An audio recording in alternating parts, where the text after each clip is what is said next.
right, here we go. Lottery. That's the way the juice flows. NBA lottery reactions. Dallas Mavericks move Luka, get Cooper Flagg. Let the conspiracy theories begin. Woohoo! 1993, the Orlando Magic have a 1.5% chance for the number one pick. They get Chris Webber. I was a part of this. Chicago Bulls, 1.7% chance. They get to select Derrick Rose, Big moment. who is from Chicago, and that ties into the conspiracy theory. Yeah. Cavs, Andrew Wiggins, traded for Kevin Love. 2025, 1.8% chance. Cooper Flagg, done. Where are you at on the rigged or not rigged? Because for me, it's clearly it's not rigged because it's just too much at stake. But how do you feel about it? I'm happy for the Dallas Maverick fans. I think that's massive. That's the first thing I thought of. I tweeted, good for the Dallas Mavericks fans. They have someone that they could get behind and put belief in. Do you think, real quick, Dallas Mavericks fans would want to keep last year as is, or now that they know the result of the lottery, completely They would keep sign Luka on? for sure. They would keep Luka? Yeah, no doubt. Luka is proven commodity. Yeah, I love a good conspiracy. Look, the pushback is 14% for the most. Hornets, Jazz, Wiz, whoever else. So, I mean, yeah, if it's WWE theater, which I like to call it, it's as good as it gets because whatever side of the coin you're on, we're talking about it. That's the win. We're sitting here talking about it. Days on end, we're like, oh, was it Fugazi? Was it not? I mean, yeah, you rattled off several instances. It's good for the league. This is the thing. What's not fixed? It's now to the point where joining the other side, joining California over here. No. What I'm talking for the people on Twitter and the conspiracy people. Everything is fixed. Sure. The NBA lottery is fixed. The NBA playoffs are fixed. The NFL is fixed. There's a magnet on the rim. The refs are fixed. Vegas called. The election's fixed. And so we're in a simulation where the Illuminati does exist and they meet on this island and they literally fix everything. Everything is fixed. That's where we're at? Is there anything that's not fixed? That's where we're at. So that's my thing. It's like when something doesn't go your way, people immediately yell fixed. It doesn't help, though, I will say. When LeBron's sending out laughing emojis after it comes out, a lot of people are saying that's convenient. Who's on the Wizard of Oz inside curtain? That's what I want to know. It is extremely convenient, but, hey, man. It's fun to talk about. It is fun to talk about, but no, billions and billions of dollars are at stake. And if it were to come out that there was convoluted theories and things going on that were against the rules, it would come out and we're talking accounting firms would go down. The NBA would go down. It's just like there's just too much money at stake for the NFL to be fixing games in the fourth quarter. Like, what are we talking about? So that's the real. Just follow the money. In any aspect of life, if you want to know what the real truth is, just follow the dollars. If the NBA got caught fixing the lottery, it would cost them so much credibility and money. Would it though? Yes, it would have to. It would be bad for. It'd be bad for business. So no. Well, it's good for business if they fugazi it and stars go to bigger markets. I guess the pushback is the Zion. Why didn't Zion go to New York? It's like, well, that's the offseason. AD went from the Pelicans to the Lakers, so they got to round out the markets. But to that logic, why do you need to round out the Pelicans? Why not just leave them in despair and round out the big market teams? Yeah, I mean that's probably because this is 2025 NBA and Giannis can play in Milwaukee and it doesn't smoke, other markets. On the GM side of things. If you're Nico Harrison, easy decision, keep the pick. I on the caveat, Giannis came out, NBA Central, not Central, and said he wants a state income tax team, or he's very much open to that, which would be 2 Florida, 3 Texas. It's common knowledge that Giannis is a frugal dude.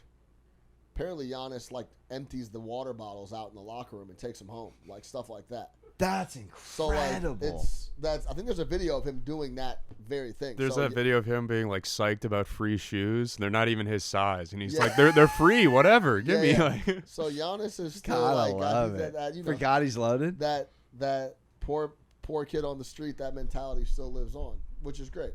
But so yeah, it's known he's frugal and would love to save that money if he can. The GM portion for Nico and the Mavericks is really interesting because clearly, as day, the plan was to try to win a title in the next 3 years. And Nico flat out said, hey, I'm not going to be around when all those picks come to fruition. Like they were asking about 2030. He's like, I'm not going to be here. So who cares? So clearly Nico's plan was to try to create a title contender and believes he could win one with Kyrie, AD, and the rest in the next couple years. Which would mean he's leaning trading the pick then. This Cooper Flagg thing goes against that theory of what you've been trying to do, unless he's plug and play like he might be. He seems a little plug and play. He's really good. He seems pretty plug and play. There's a lot of things at I guess let me ask you this. Odds here because do you know the stones it would take to then move Flagg too? Well, that's like I know. So, but what if I could tell you you can package, let's just put this hypothetical. You can package Flagg in some pieces for Giannis or keep it as is and draft Flagg. Which one are you entertaining? That's the $1 million question. Question of the whole room too. It's a real conundrum with an ACL for Kyrie and an injury-prone AD. Yeah, it is. It is a really tough answer. I think you probably keep Flagg because he could come in and probably play defense immediately. His offensive game would take some time to develop.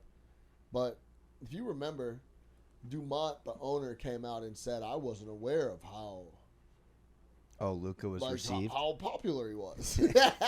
So I think part of his thing is now, like, I don't think he would stamp the approval to move Flagg. It's a real thing. It's a real interesting situation with Kyrie missing the year, Cooper plug and play. Because you're not going to win Davis an NBA. Is on borrowed time. Correct or incorrect? You're not going to win an NBA ring next year with Flagg, but you're in the playoffs. You might win a round. You might maybe get to the WCF. Maybe we would see how plug and play he is. If you have Giannis next year, you're competing for a championship. Maybe. I mean, there's just no way you're not competing for a championship. You have Giannis. Their defense would be unbelievable. But be stifling. Well, who's going to play the backcourt? Well, we got to go. We got to go play 2K and figure that out. That's the thing. So it's a very interesting situation. You can't give me a final. I wouldn't trade Cooper Flagg. I think I would go out and get Giannis. I think if you go out and get Giannis, it's like you shouldn't have won the 1.8 sweepstakes anyways. Yeah. So now, and I think from a fan base perspective, who's upset 365 days after the fact of losing Luka if you land Giannis? And Milwaukee would probably be okay with that. Milwaukee would be ecstatic, and there's tons of talent off of that bench, I feel. And maybe that's the best deal on the board for both sides.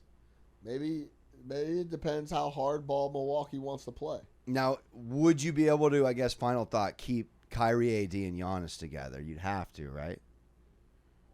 That would be the plan. Then the cap comes into play in the second apron. Well, Clay's probably got to get moved. To go back to the Pacers, I'll say this.